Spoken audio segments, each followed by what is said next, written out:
В момента сме с кандидата за кмет на район Витоша, господин Зарко Клинков. Искаме да ви зададем няколко въпроса, които ще зададем и на другите кандидати.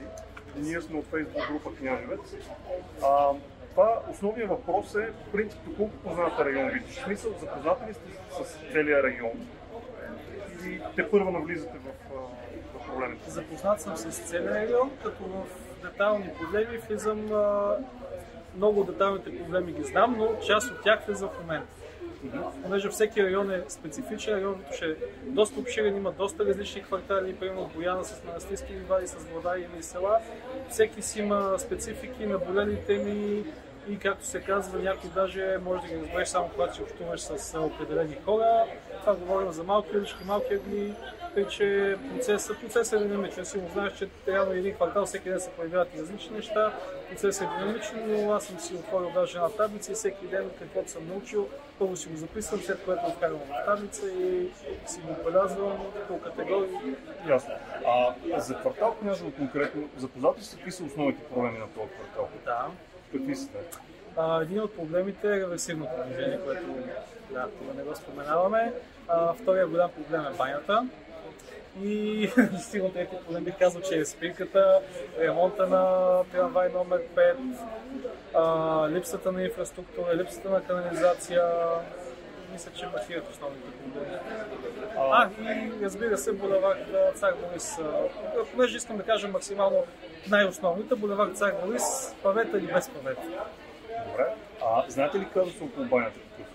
Да. Частна да ни споделите. Частна е, като банята е перлата на Княжевец. В смисъл, с колкото Княжевец съм говорил, първото нещо, което е на устата, банята.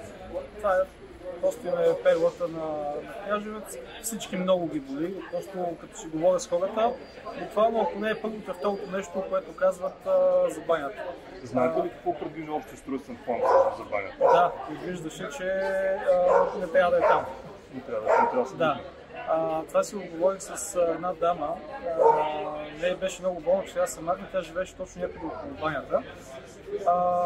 Тя, понеже се заинтригува, понеже съм архитект и реално култура и градоустройство, за мен това ми е работата. И тогава доста задълбах.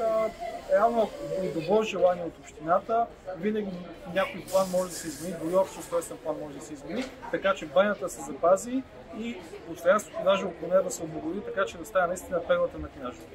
Имате ли конкретни стъпки в тази насока? Мислили ли сте? Или по-скоро имате идея да... Директно съм мислил. Първото, което можете ли да поемете ангажимент? Мога да поема ангажимент. Твърд ангажимент, че едно от първите неща, които ще направя, да задействам процедура, така че банята да остане там и даже пространството около нея да бъде по-приятно и облагородено. А самата баня? Самата баня стига да стане общинска. Наистина ще настоя, понеже има прекрасни примери в чужбина за минерални бани, които стават буквално туристически атракции. Има хора, които пътуват с часове с самолет само за да стигнат до баня. Перфектни примери са Будапеща, Букурещ. Това са градове, които са с големината на София, с почти бюджета на София, което показва, че нещо е постижимо, стига да има желание, визия и енергия. Каква смятате, че е причината да има такъв огромен транзитен трафик през Княжево? Първото, което е, че всяка сутрин много хора от Перник и около Перник, даже от Благоевград и от Кюстендил, идват много хора на работа в София. Втората причина е, че София, половин София буквално ползва Княжево и този изход през Владая за изход на София. Всички го забелязваме, петък се добяват или по време на празници, просто една върволица от коли. И другото, което е, че все пак града расте, улиците не стават по-големи, а колите стават все повече. Добре, ама има и магистрала, която може да ползва. Защо според вас тя не върши функцията, за която е направена? Защо хората от това направление не ползват магистралата? Честно да ви кажа, мисля, че всичко на юг, в южната част на София, ползват този изход, просто защото магистралата според мен е по-заобиколна. Лично аз също ползвам този изход. По-удобен ми е, честно да ви кажа, и много по-приятен, понеже аз минавам горе през панорамния път, изключително приятно през гората да шофираш, през Владая. Точно време се насладите, часове. Напоследък все повече. Старая се винаги да пътувам тогава, когато съм в обратна посока на движението.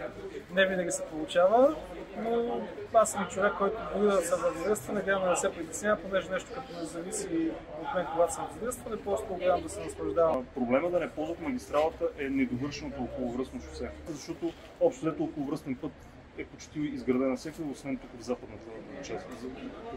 Какво смятате вие за това? Аз това, което съм споменал неведнъж, е, че районният кмет, чисто като правомощия там, не може кмета да направи много. Аз имам идеята, първото, което е да поискам от Столична община повече правомощия за работа по околовръстния път, които могат да бъдат делегирани. И второто, което разбира се не само за околовръстния път, а и за много други казуси, районната администрация може да бъде проводник на идеите, проблемите и решенията от района, от кварталите към по-голямата стъпка, към АПИ, към Столична община, така че просто има по-добра комуникация, защото нещата, които не зависят от районния кмет, не означава, че той не може да има влезна в тях, не може да има комуникация, понеже един гражданин да вземе информация от Столична община е доста по-трудно, колкото един район. Именно за това ви задам този въпрос, защото проблемът е тук в Княжево. Говорим за транзитен трафик, който е по-голям от магистрален трафик. Тук са над 38 000 по последни данни автомобила на денонощие. Това не се измеримо с никой магистрал трафик. Затова ви питам и решението за отвеждането на този трафик е магистралата, но няма кой да я ползва при еднолентово околовръстно шосе. Затова ви питам, в крайна сметка, вие имате кандидати за кмет на София. Това провокира въпрос. Добре, искате ли нещо да кажете на княжевци, които ще гледат това интервю? На всички княжевци, които гледат това интервю, следете Facebook страницата. Много скоро в Княжево ще има отворена приемна, може да дойдете да си поговорим наистина за по-конкретни проблеми, които ви притесняват, просто да обсъдим идеи, да обсъдим решения. Заповядайте. Благодаря. И аз много благодаря.